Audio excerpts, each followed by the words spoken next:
Welcome to the Black Duck Revival Podcast. I'm your host, Jonathan Wilkins.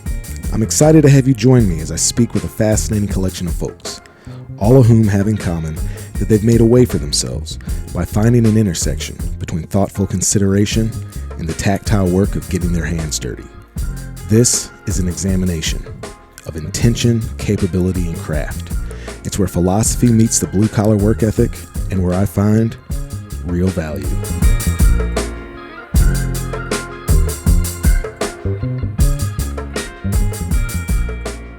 Hello, and welcome back to the Black Duck Revival Podcast.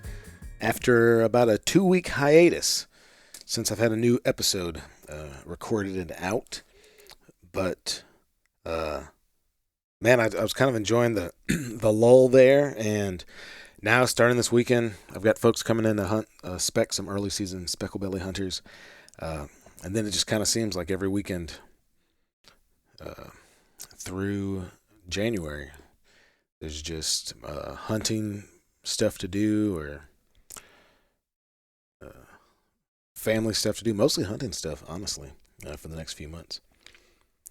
But anyway, what is cool about that and the being busy is that I get to interact with a whole lot of really cool and interesting folks. So I've already got podcasts lined up with some really neat folks, and we're talking about not just, people in the hunting community, but like really talented musicians. We've got biologists. We've got some cooks coming up. We've got some kind of raconteur, gentleman hunters, all sorts of stuff coming up. But I thought, since we're kind of, we've gotten to the definitely inside of hunting season throughout the country, and honestly, this is kind of when I start thinking it feels like hunting season, right? Like you're starting to get some cool mornings, some cool evenings. All the deciduous trees, the oak leaves and the maples and the hickories and the elms and all that stuff. Everything's starting to drop its leaves. It's getting kind of crunchy out there when you walk around. It feels like deer should be running around. Just more activity, right? So we're getting into firmly held hunting season territory across the country. Waterfowl stuff is starting to open up. Last weekend it opened up kind of federally, which doesn't mean that every state opens up, but it means it's the beginning of waterfowl season. We're going to start getting food in our freezers, right? Or our coolers, or at the camp fridge. And I thought that this might be a really convenient time to talk about something that, I do a lot of personally, professionally, I do a lot of it. And it was kind of my foray into the quote unquote outdoor industry. And that's cooking, specifically cooking wild food. So, in wild food, I would categorize that as, so game animals, right? So we're going to think about small game, rabbits, squirrels, ducks, geese, turkeys, whatever, beavers, raccoons, woodchucks. Then we're going to have big game, right? So we'll have bears and deer and elk and pronghorn and all that type of stuff. And that's a lot of really top quality protein coming into our homes, under our purview. And to me, there's lots and lots of reasons to take really good care of that meat. Some of them are ethical, kind of moral. Some of them are just practical. Some of them are out of a culinary mind, right? Like, what's going to make this stuff taste the best? And I think at the highest level, all of those thought processes are interacting with one another. So I thought what I'd do is kind of start from the beginning, talk about my approach to what I start doing when that animal transfers, makes that switch from a living, breathing, sentient being to meat, right? To something that was one thing and now it's something else, right? And so for me, that starts with the processing of an animal. So we'll talk about some processing, just like a few basic things you can do to drastically improve the quality of your meat and just make better meals for uh, every time you prepare that animal, or a piece of that animal. Like, just have better meals, better quality stuff. It'll hold up better in the fridge or the freezer. Uh, it will be, it won't be gamey. That might not be fair to say. So there's going to be differences in the way that wild proteins taste. It doesn't mean they have to be off-putting, but just as Americans, we're kind of conditioned to like things, to like protein sources, steak and meat and whatever, that just kind of taste like corn, right? And when they've got a varied diet, it's when an animal has a varied diet and moves around a lot, it's going to taste kind of more like that animal than if it didn't. So, but there's a difference between something tasting uh, like what it is and what it eats, and that whole kind of sense of terroir. Uh, there's that, and then there's funky stuff that we can avoid. So that would be poop, pee, dirt, hair, glandular stuff. So, running your knife through the tarsal gland on a deer and then cutting out the back straps, or not paying attention to removing some of those intramuscular glands, specifically on animals that can have a little bit of a stronger kind of like musky overture towards it. So that's a big deal, like on coons. You definitely wouldn't want to cook a beaver if it still had its castor gland or something in there. That would be funky. But yeah, so we'll talk about that. Then we'll get into just kind of the three basic methods of cooking wild game that I think everyone should be familiar with. That's braise, sear, and grind. Talk about some of the basic ingredients you should have in your house. And if you get a few methods down, you can, it's kind of an infinite amount of meals you can make. And we'll also talk a little bit about foraging, some of the stuff that I've been foraging, what my plans are as far as making some stuff this fall and winter. And, sometimes you kind of cook with what you have, and sometimes you kind of hunt with what you want to cook in mind, right? So I'm kind of on the verge of doing both of those things right now. So let's start with processing. So let's assume that you've had a good Saturday morning and you've got a deer down.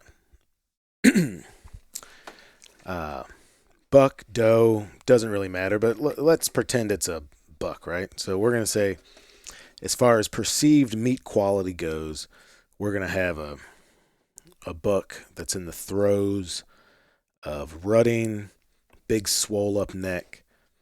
It's got that je ne sais quoi, right? It's got that odoriferousness to it. You can tell this thing's got swollen tarsal glands and it's been peeing all over itself. That's kind of potentially most challenging scenario for a whitetail hunter, which, the vast majority of people that consider themselves hunters or are participating in hunters, they're whitetail hunters. So that's a good kind of mean average place to start. So you got a deer down. Let's talk about temperature. Oh, it's the fall somewhere, eastern deciduous forest. Let's say you got a deer down and it's 50 degrees. Not super warm, but not cool enough to not have to worry about supplemental refrigeration. So first thing I'm going to do is take a look at what I've got in my kill kit, right? So my best case scenario is to get this animal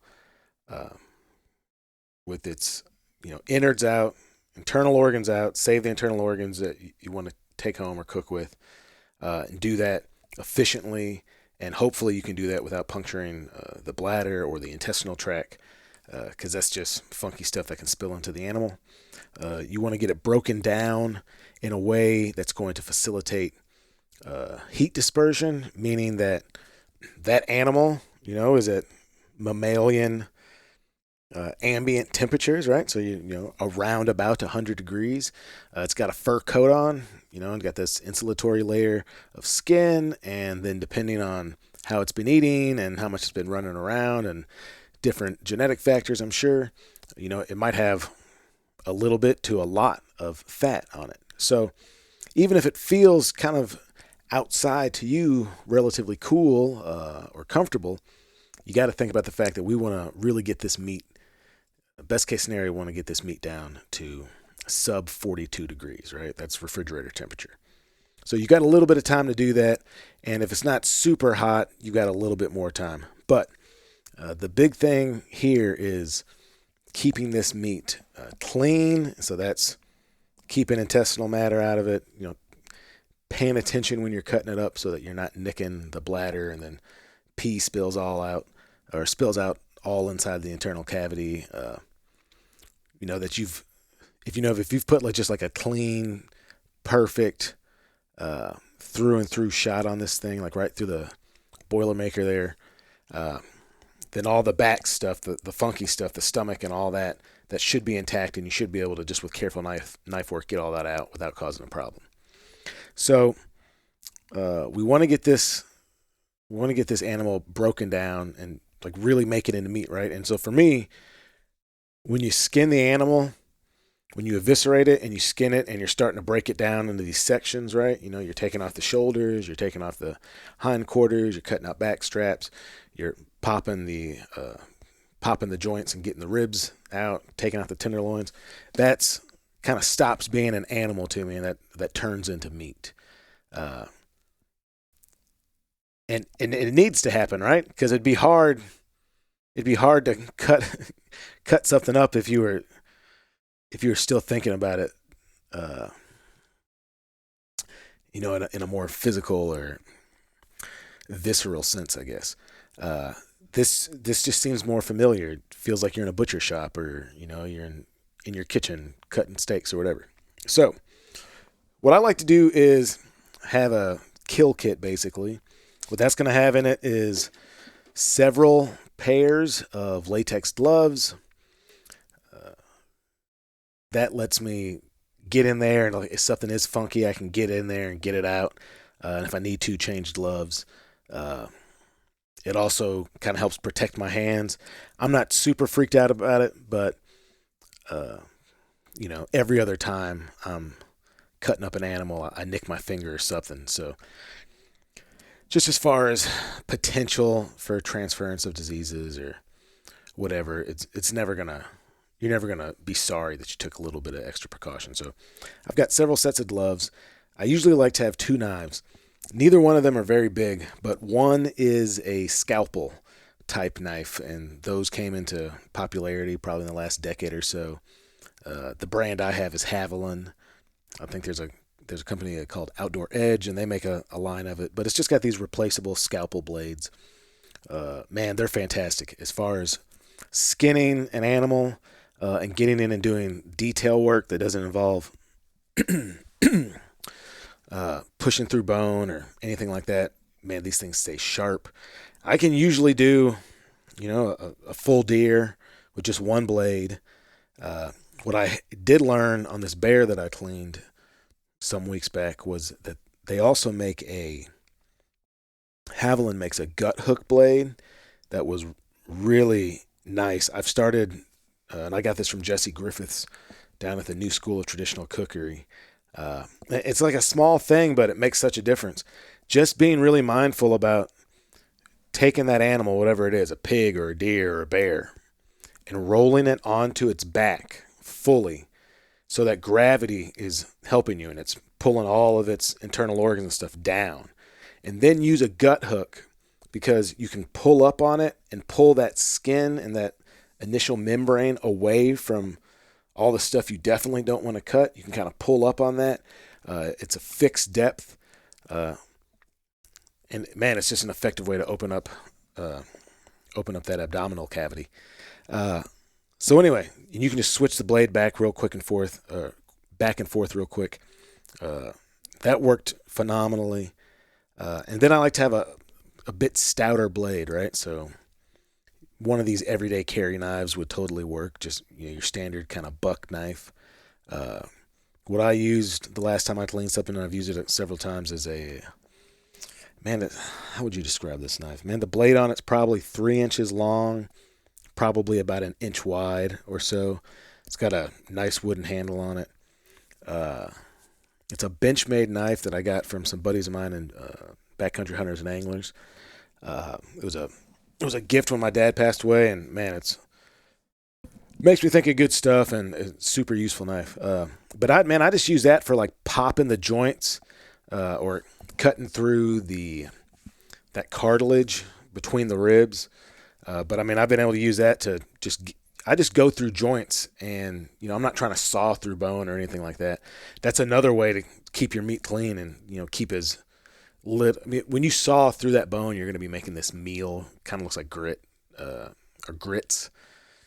It's just this bone meal that can get on meat, and it's just one more kind of contaminant that you have to worry about afterwards. So if you work through the joints and just kind of get the tip of a stout blade in there, you can pop pretty much all the joints on an animal, and then that keeps your scalpel blade sharp longer. You don't have to worry about this knife being razor sharp all the time because you're kind of intending it to do a bit more utilitarian work. What it also does is it gives you two blades so that you can have a deviation or a differentiation in the blades that are potentially interacting with the funky stuff and the blades that aren't. So simply put, when you're skinning that, what I would do if it was a deer is I would take that gut hook and I would split it up the middle and then go down each leg down to that first joint. And then I would switch blades. I'd get that scalpel type blade and I would start working that skin back. I would do the rear legs last. That's because I want to try and keep that knife blade as clean as possible and work around the areas that don't have that oily glandular substance that comes out of the tarsal glands. And then I get down there to the bottom and I can kind of do that last thing, push down on the hide, get it all cleaned off. And then if I need to, I can definitely take a towel. I like to keep a towel or rag with me and wipe that blade off and, get it back in some decent condition. Maybe before I go and I cut out the vent, maybe I still got that hanging on or whatever the situation might be. But just having a couple different knives for different purposes and having a towel or a couple of rags to clean your blade off periodically makes a really big difference. Also, this is the simplest thing to do. It weighs nothing and it makes a really big difference when you're cleaning those animals. It's just a small blue tarp. And you can get some that are like 6 foot by 4 foot. You can roll them up real tight and they take almost no space. You can fit it in your backpack or, probably a big cargo pants pocket or something. But man, that's phenomenal as far as when you start processing that animal. As soon as you take that meat off, a lot of times you can keep that meat clean until you have to lay it down or you're trying to figure out what to do with it. Having that tarp to where you can take that meat and put it down over there clean on a surface that doesn't have pine needles and doesn't have hair and doesn't have dirt and whatever as you're working around, because it's such a physical job breaking those animals down. Then I like to have, you call them game bags. Just in my case, it's just pillowcases. But game bags, those kind of cheesecloth style ones, or just old mismatched pillowcases, those work great too. I like taking those broke down pieces. So like, your quarters, your shoulders, kind of steak cuts, right? So like back straps, tenderloins. I have a bag that's just grind. Fill them all up differently. Even if you're just going to go straight into a cooler that's on the back of a four-wheeler. Or if, you got to pack it out like I did on this last animal, you got to pack it out in chunks. Man, it helps keep the meat more dry. So I think it's allowing air to circulate, and it's also kind of absorbing some of that blood that's leaking off. So you get that tacky, dry surface that you want more quickly. It's keeping dirt and debris and insects off of that meat. And what I've been doing is taking that, going straight to the cooler that maybe I've got in the back of my truck or wherever it is. I've already got ice down on the bottom, and so that would be either bagged ice or like a bunch of frozen, soda, like 2-liter soda bottles or milk jugs or something like that. Freeze those all solid and just have a solid layer at the bottom. And then you can stack that meat in those game bags or pillowcases. On top of that, whatever blood or moisture does kind of get through the absorption process with the pillowcases, it just kind of drips down to the bottom, right? So you have cool that's working up from the bottom, but you're not introducing all that moisture, which is moisture breeds bacteria, and that can put an off taste to your meat. So just those kind of basic things. All I'm really saying is clean it quickly, or clean it quickly, keep it clean, and get it cold as soon as possible. And you want it cold and dry. So once you've got that, you got the meat back home, you're deciding what you're going to do with it. When you're putting it up in the freezer, you kind of have to have some idea what you're going to do with this. I used to make the mistake of like freezing a whole quarter, and man, it just doesn't work. One, it takes a long time for that to defrost.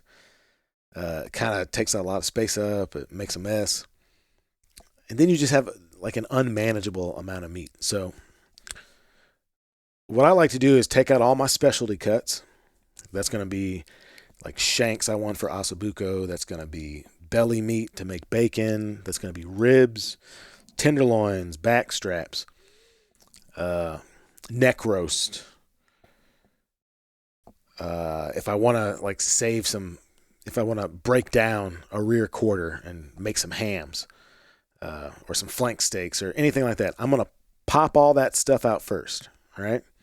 Decide, I want about this much of these meals from this animal, or this is what this animal can produce. And then everything else, I'm pretty much going to turn into grind. The reason I do that is twofold. One, it's just practically for my family. Just like everybody else, busy family, little kids, need to be able to make something quickly. When it's February and it's dark at 4:45 and you're getting back from kindergarten with your kids and it's already kind of gloomy and, what am I going to make? Blah, blah, blah. So lots of grind. What I do like to do with that ground though is this will make your processing go more quickly, and it'll also give you a better end product. What I like to do is vacuum seal my meat when I'm breaking it down from a whole animal or from those primals that I've brought home in the cooler. I'll vacuum seal everything. I'll put it down in these manageable portions, and then I'll do these bags, vacuum seal bags, between 3 and 5 pounds, depending on the size of the bag. And it's just all my chunked up meat. That'll still have silver skin on it. I'll try not to have tendon in there, but I'm fine with it having silver skin on it. If it was a bear too, but if it was a bear or a deer especially, I'm going to have it trimmed up, have that fat off of there, especially with a deer, man. Like, you don't want any deer fat really in your grind. It's just kind of waxy, tallowy. It just doesn't translate to a great eating experience. But yeah, I'm just going to kind of get these, make sure they're clean, there's no hair on it, rinse everything off, pat it dry, pack those bags full, and then I'll do periodic grinds throughout the year. So, a grind is maybe 20 pounds of meat designed to last the family for,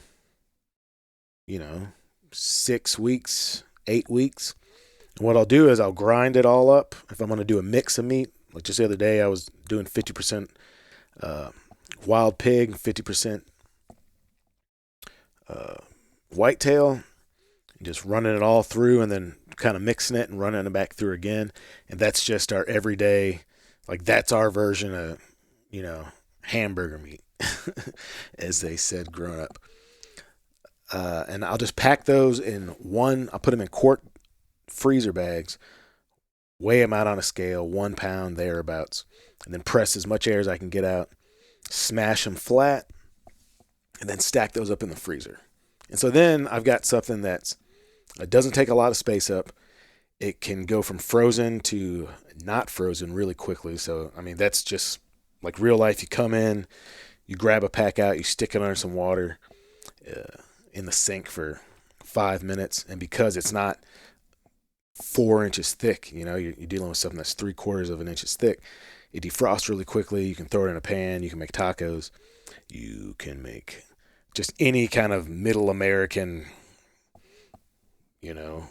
dinner time favorite, right? So hamburger helper, spaghetti, like American shredded lettuce and cheddar cheese tacos, make meatballs, anything, right? The big part of it is making it convenient for you. I also find that, if you did all your ground at once and then you're getting to like a year later and you're getting that stuff that's been sitting up there, the whole top surface of that grind, vacuum sealed or not, right, it's taken the brunt of the freezing, right? So that's where you get those like kind of discolored edges. It can kind of absorb some of the smells from a freezer. I feel like there's less of that when you're taking big chunks and then you're running a grind, and then you're only keeping those packs that you ground for, a matter of weeks as opposed to a year or longer. So that right there will be a big deal. Also, when you have that grind, and I would kind of plan this around when you're going to do like a big pile of ground meat. Because what you can do is take part of that, pack it in those packs just like I talked about, and stick that in the freezer. And then maybe you take 5 pounds of that or 10 pounds of that, and you do some sort of a fresh style sausage. So, I mean, once you've got the meat ground, literally, if you can make a meatloaf, you can make really good fresh sausage, right? So, I mean, we can get into kind of weird stuff or being inventive, but I mean, cheddar jalapeno, right? Just like a basic sweet Italian or a spicy Italian, or a bratwurst is a very simple sausage to make. Stuff that is like more of an emulsified sausage, like a hot dog, that can get a little bit more particular. Like you really got to try and control your temps. You're putting metal bowls and ice water and stuff. But so if you haven't done this before, I would stick with the fresh stuff. Any kind of summer sausage, I would kind of put that in the same sort of a deal. You're dealing with a coarse grind, just something that's easily achievable by anybody who's just got the most basic meat grinder you can find. Like even one of those old fashioned ones that you got in an antique store would work for this. Just a basic grind, and then the ability to add a little bit of moisture, and that can be water or wine or beer or cream, depending on what you're making. And then your spices or whatever accoutrement you're putting in there. So, right, like just a bunch of minced up jalapeno and cheddar cheese. That would make a really awesome sausage. You could even get like this stuff called high temp cheese, and I'm not telling you to get it, I'm not telling you not to get it. It's just, I don't know what they do to it to make it as impervious to heat as it seems to be. So you can do a relatively low smoking on that. If you're doing like a summer sausage with this high temp cheese in it, and the cheese won't melt and run throughout the meat, which is kind of a problem with regular cheese. But yeah, I don't know how they managed to accomplish that. So use that at your own risk. But a bratwurst is like, white pepper and cream and salt, and pretty easy to do. I'm trying to think what else. Like Italian sausages. I mean, a lot of these you can get pre-made mixes. It's also very easy to just mix something up. And what you do is you just take little pieces of it, patty it out, fry it in a pan, right? It doesn't have to be packed. You're trying to figure out what it tastes like.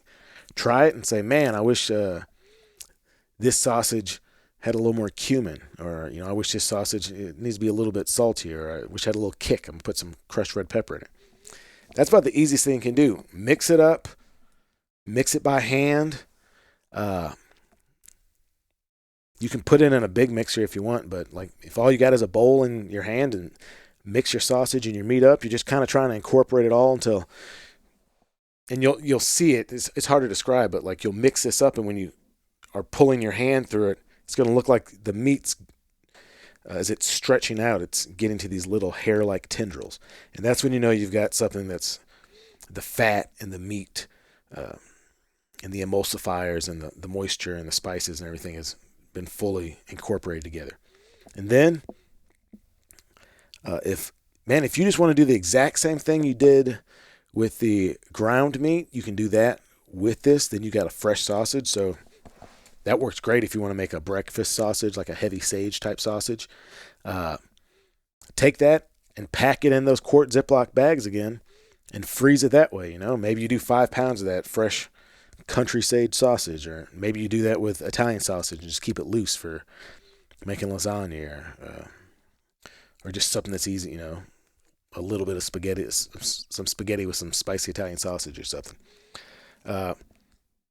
If you do that with, the half of a pint dough that you shoot this year, your life is going to be exponentially better than it would be if you didn't do that. If you want it to be even better, if you want to have even more delicious meals, if you want to have some variance in what you're eating, I would encourage you to learn 2 other methods. And the processing is going to be similar, right? So this is when you're going to get whole cuts, stuff to make steaks, ribs, tenderloins, roast, that kind of stuff. And we're going to divide that into two methods. One is searing and one is braising. So basically by searing, I'm talking about cook this quickly and at a high heat. So either, searing, getting a nice crust on a steak in a cast iron pan, or you're kind of trying to accomplish the same thing outside on a grill. What I'm talking about is taking meat that is dry so that it doesn't steam, so it sears, dry and seasoned, and then you're going to cook it with a little bit of fat for viscosity at a quick pace and at a high temperature. So, smoking hot pan, take your 1.5 inch thick backstrap, fillet type tenderloin situations, right? And you've got that patted dry, you've got it seasoned well with coarse salt or some flaky salt and some coarse black pepper, and then you've got a neutral oil down there in the pan, and then you're going to sear that one side and then sear the other side, and then you're going to work the edges too, and then you can take that and pop it in the oven, for 2.5 minutes, just to let the middle of it warm through until you've got it perfect medium rare. Pull it out, magnificent, right? That works with stuff like beef, right? That works with bison. That works with any of the cervids, so like a moose or an elk or a sitka deer, Coues deer, whitetail, mule deer, any of that stuff, that works really well. That's also probably the best way to cook the breast from a good tasting duck, a dabbling duck. So like a fat mallard or a speckled-bellied goose or something.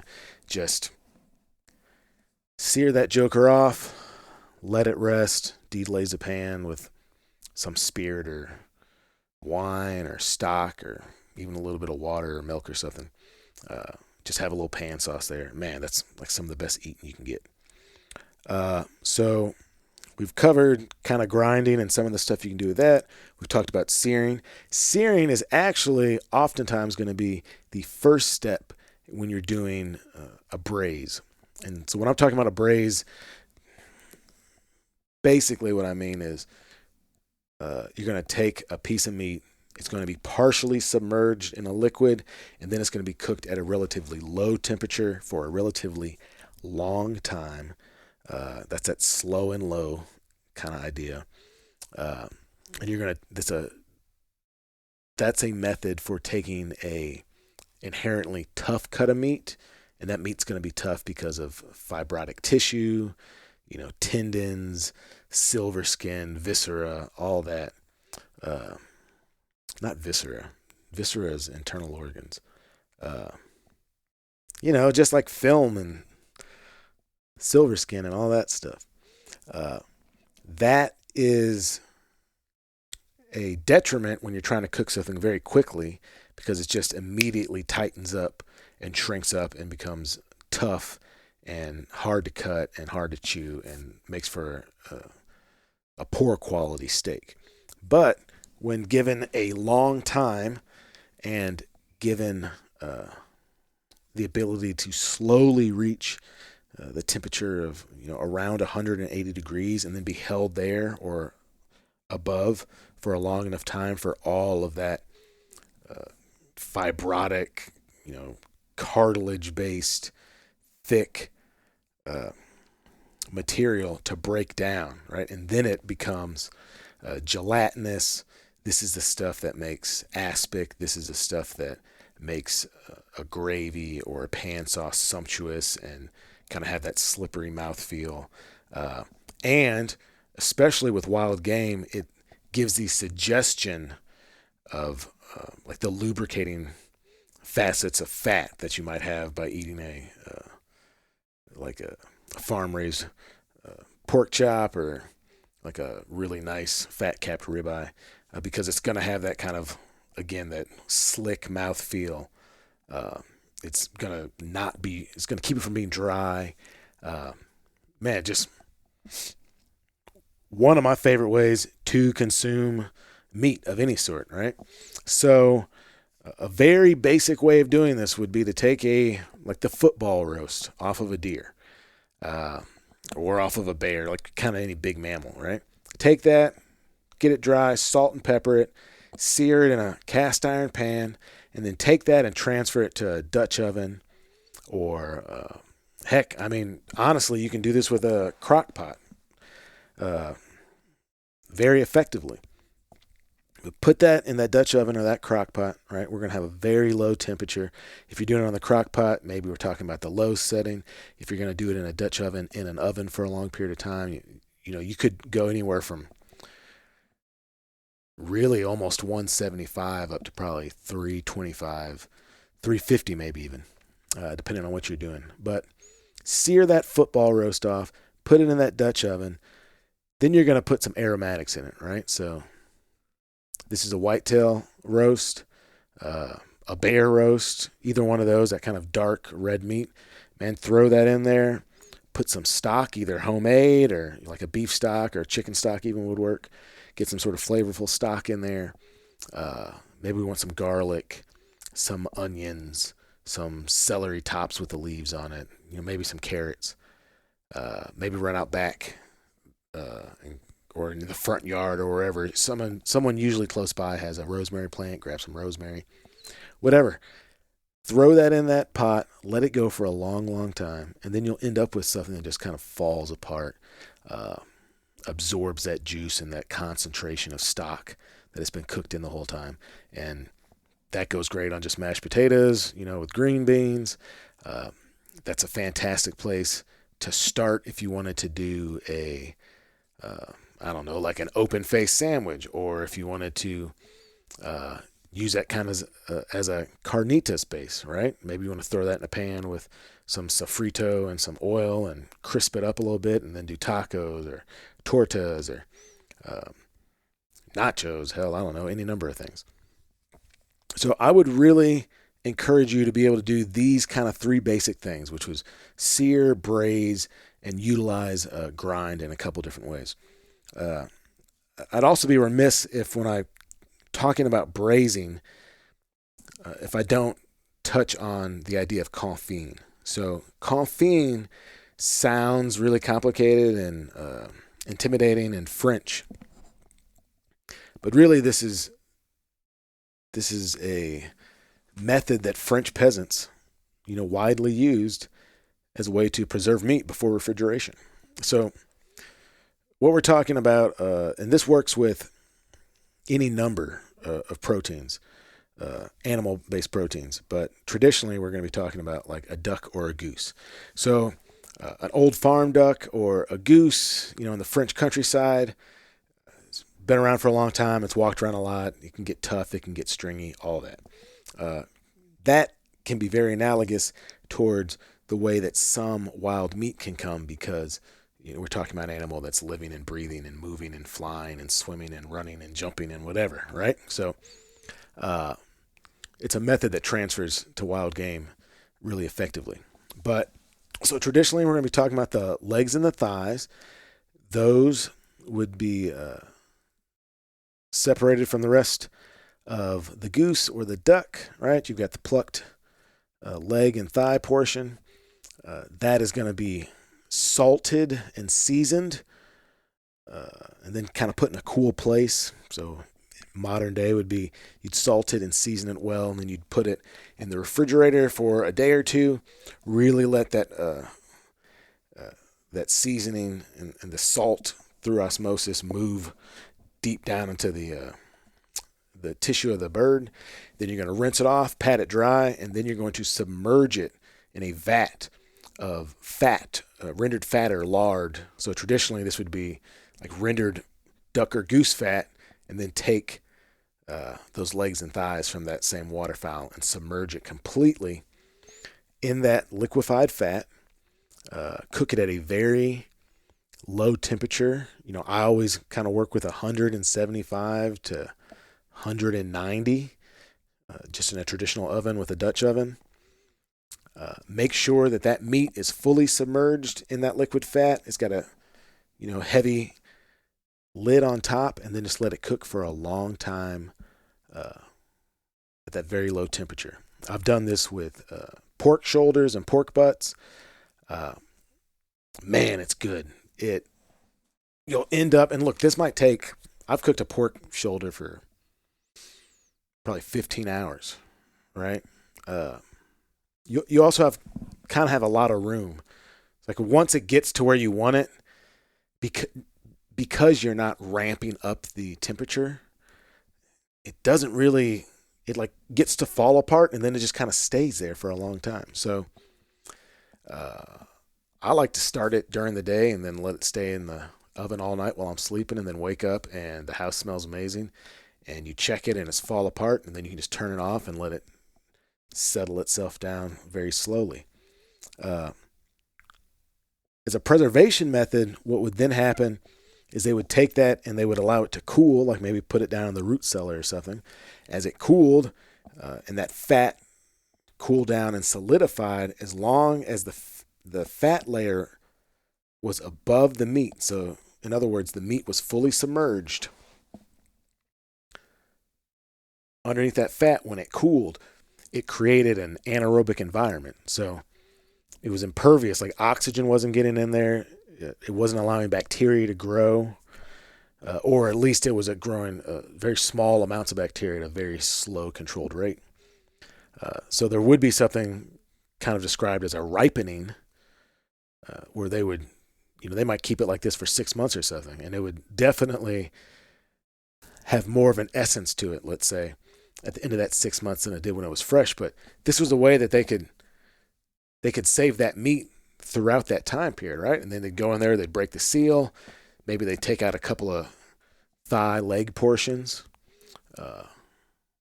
make sure that maybe they brought the whole thing up to temperature enough to where it kind of started to liquefy, and they could make sure that the rest of the meat they were saving was going to stay underneath that level of safety there. And then you take those goose legs, you'd crisp them up in a pan. They're already cooked, right? So you just crisp them up in a pan. They're crisping up in their own fat. The skin's it's already been sitting there being seasoned and just becoming more intense and more deeply and complexly flavored while it was sitting there sealed off. Now you're crisping up that skin, which is the best part of eating a bird. And you're also creating this lubricated surface, right? So you crisp up those legs, you set them aside, let them kind of cool slowly, throw some sliced up potatoes to cook in that fat, right? Man, you're talking about a meal fit for royalty. So that's something that, I mean, you could do that in a crock pot too, right? Like you could just put a bunch of rendered lard in a crock pot and put your meat that you had seasoned and done just that basic kind of half-ass cure on, and stick that in the crock pot, uh, and have this really wonderful, high quality. Uh, I mean, I'm talking like $100 plate stuff, right? So those three basic methods. I mean, we're talking about using a cast iron pan, a grinder, uh, and a Dutch oven or a crock pot. And you can do any and all of this stuff. Uh, I guess just for the last little bit here, let's talk about some stuff that you should keep on hand so that you can make a million different meals out of this. Uh, most of the cooking I do is going to be I'm cooking my protein, and then, probably more often than I should, I'm basing that or pairing that with some sort of carbohydrate, right? So you're talking about a pasta or a grain or a legume, something like that, and then some sort of a quote unquote fresh vegetable, right? So that might be like a salad or, man, I always, since I was a kid, I've liked green beans, so I like green beans or broccoli or cauliflower or whatever it might be. Slaws is something. Slaw is something I've gotten way more into, like the older I've gotten. It used to just be this very, just kind of like Midwestern mayonnaise based cabbage coleslaw, and if it was fancy, it had some red cabbage in it. It went from that just at church picnics when I was a kid to, jicama apple slaw or celery and apple slaw or uh, what else are we using there? Pears or different kinds of cabbage or bok choy or onions and apples and celery and, man, just different stuff you can do, man, and a lot of them are good on barbecue sandwiches. So I would highly encourage you to look into slaws. But anyway, if you keep these kind of basic items on hand, you can make dang near anything, right? So like keep your staples, keep some beans. I mean, like dried beans. Keep a couple different kinds of pasta. You want some cans of crushed tomatoes. I see make sauces or tomato paste, that kind of deal. If you're like a chili person, keep Rotel or whatever it might be. Keep that stuff on hand. But that's not really a lot, right? Like, want a couple different kind of oils. So, and I kind of stick to neutral oils. So that would be stuff you could probably fry in a lot of times too. But, canola or corn or vegetable or clear fry, right? Those are probably all the worst kinds. But you could also do sunflower seed oil. You could do peanut oil. Anyway, having that kind of stuff on hand, having some olive oil on hand. Maybe you got a bottle of white vinegar. Maybe you got a bottle of apple cider vinegar. Bottle of balsamic. But then as far as veg, this is kind of like the flavor base for everything you're going to make. If you're going to make a fresh ceviche, if you're going to braise something and have this really beautiful like port wine infused demi-glace on top of roasted root vegetables, or whatever, right? You're going to basically have kind of the same stuff. So to me, this all really starts with the idea of a mirepoix. That comes from classic French cooking. That's going to be the flavor base for almost the entirety of classic French cooking, savory classic French cooking. And that's going to be white onion, celery, and carrot, diced up, usually in kind of equal proportions, maybe a little bit heavier on the onion. And, that would be a base for, pair that with, an old barnyard hen, right? And you've got like chicken noodle soup or chicken and rice soup or chicken pot pie. You could take those same things and pair it with beef, and you've got like a hearty beef stew, or you've got a beef roast. And like what we've been talking about as far as methods, I mean, it would just go great with kind of any sort of braising or stewing. Hell, you could put that stuff in, mix it up with ground meat and stuff it in a casing and make a really really tasty sausage. Uh, and even, maybe that's just like my Western influenced mind centers France as like the home of cooking, and lots of arguments be made that it's not.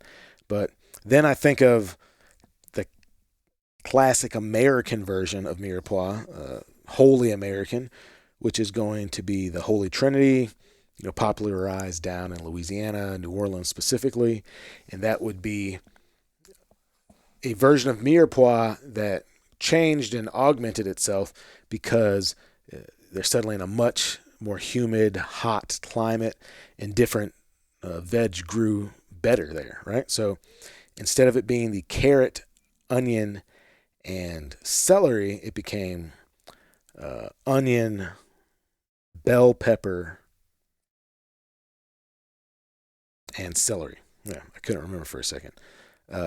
That's the Holy Trinity, right? So that's going to be the base of all your New Orleans style food, your Louisiana style food, your Cajun and Creole, right? So you got jambalaya and andouille and gumbo and lots of bisques and coubillons and whatever else, right? But that's the base. That's Holy Trinity. Then they say you got to add the Pope, which is garlic, right? So I'd basically include that all together. You get your Holy Trinity and your garlic, and that's going to be a flavor base for a lot of American Southern food. We got the mirepoix, which is going to go kind of towards a more Western European classic version of that. And then we'd be remiss if we didn't talk about sofrito. So sofrito is going to be the Spanish-influenced world's their version of a mirepoix or the Holy Trinity, right? So depending on where that place is, if we're talking about Spain or over into Latin America, there's going to be some augmentations to it, but it's kind of similar, right? So if we talk about Spanish sofrito, this is going to be the flavor base for many of those Spanish foods, soups, stews, sauces, that just clear Spanish flavor base, right? And so that's going to be garlic, onion, peppers, and tomatoes. If you did the Cuban sofrito, it'd be Spanish onions, garlic, and bell peppers. If you went to the Ecuadorian style sofrito, which they actually call refrito, it would be Spanish onions, cubanelle peppers, tomatoes, roasted garlic, cilantro, and toasted cumin. So you're taking the same sort of basic flavors and you're augmenting them towards the style of cooking and what's available in the location and what ingredients are there and what will grow and all that stuff. That said, what I just described, if you kept onion, carrot, celery, bell pepper, garlic, and tomato on hand, you could cook most of this stuff. Specifically, if you got some sort of a pepper that had a little bit of spice maybe, and some cilantro, you can pretty much cook all of it. And you could cook the exact same thing with a French-style mirepoix, just say a basic roast dish.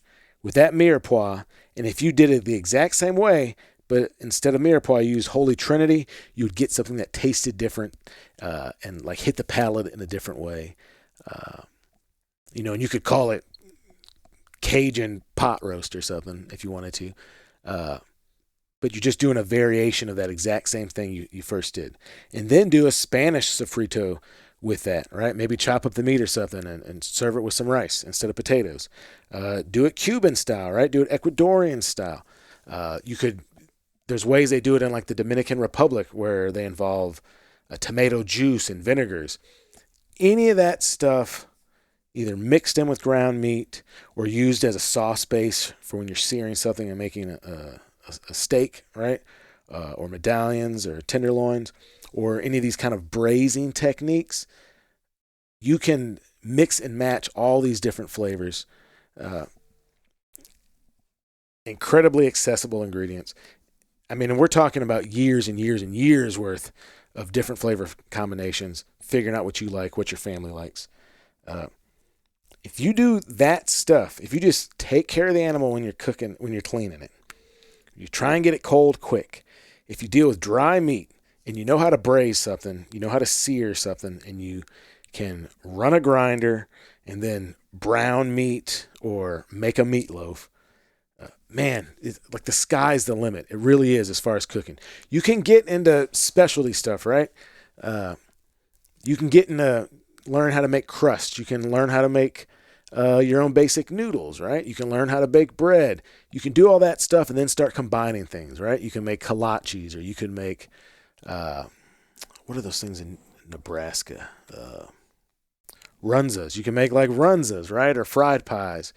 Uh, you could do dumplings, like Asian style dumplings, or taquitos, or any number of things, right? If you just know how to do some of this basic stuff, none of it needs to be scary or intimidating.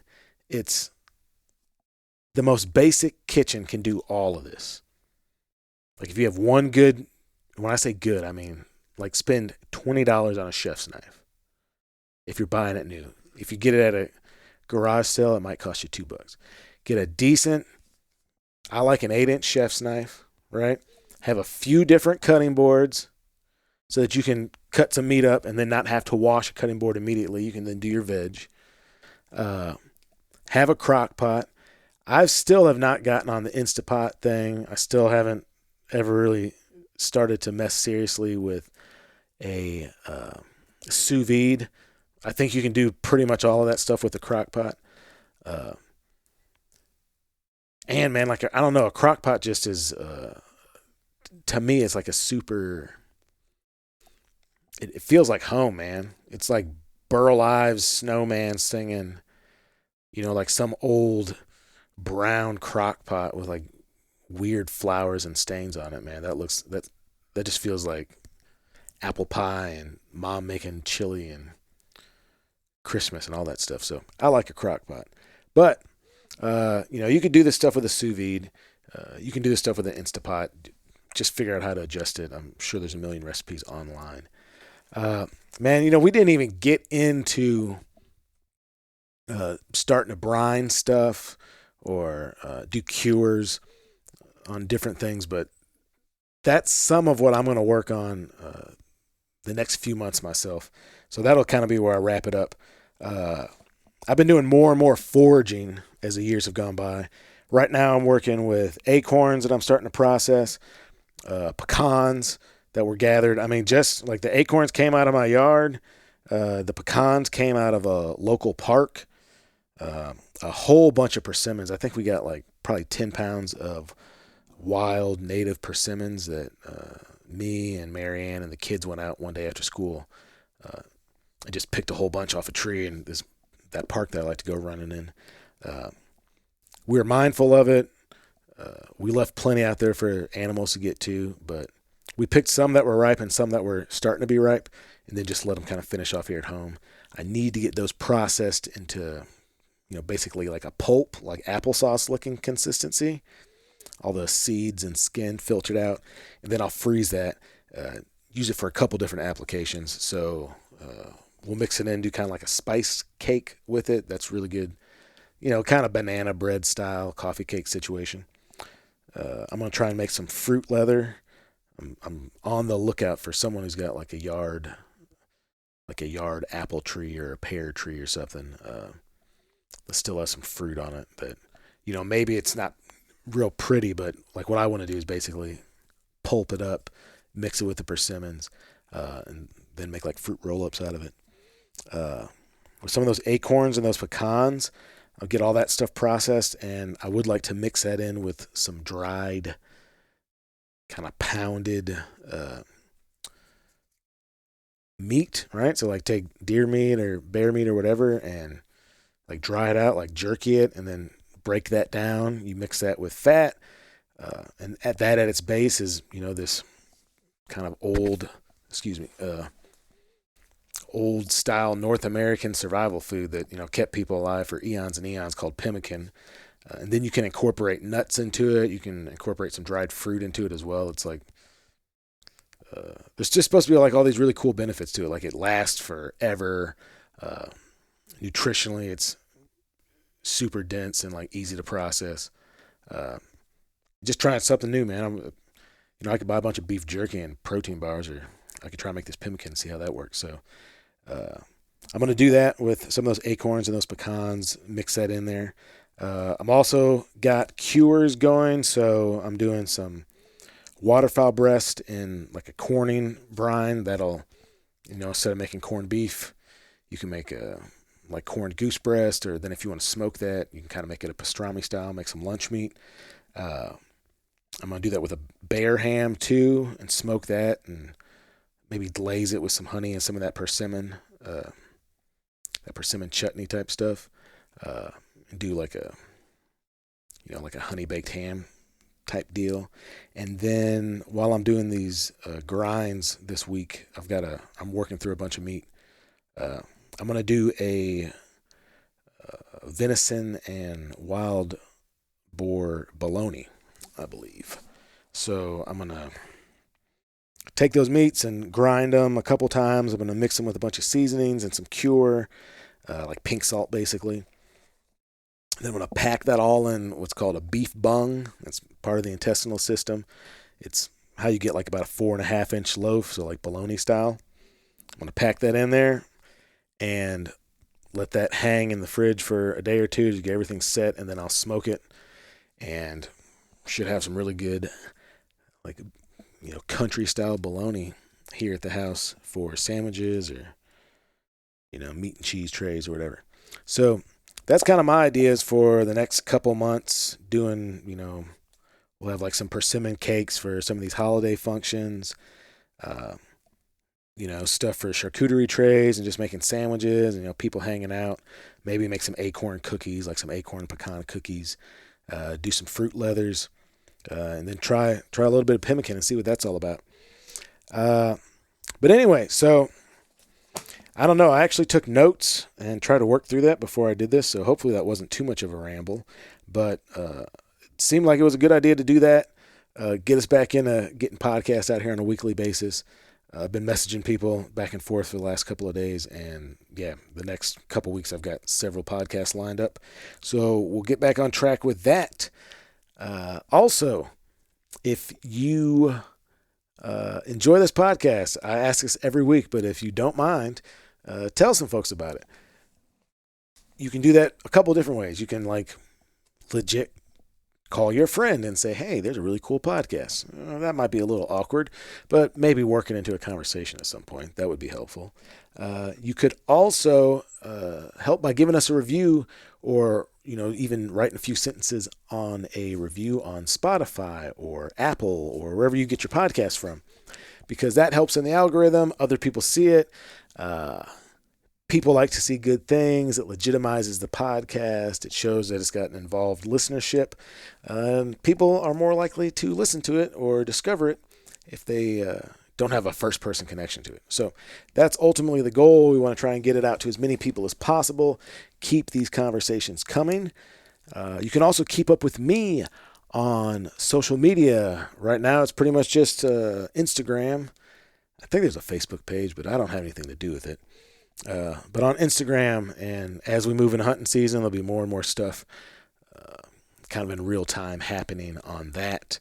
Lots of cooking, lots of hunting, lots of podcasts getting recorded. So it's about to be kind of like the most wonderful time of the year.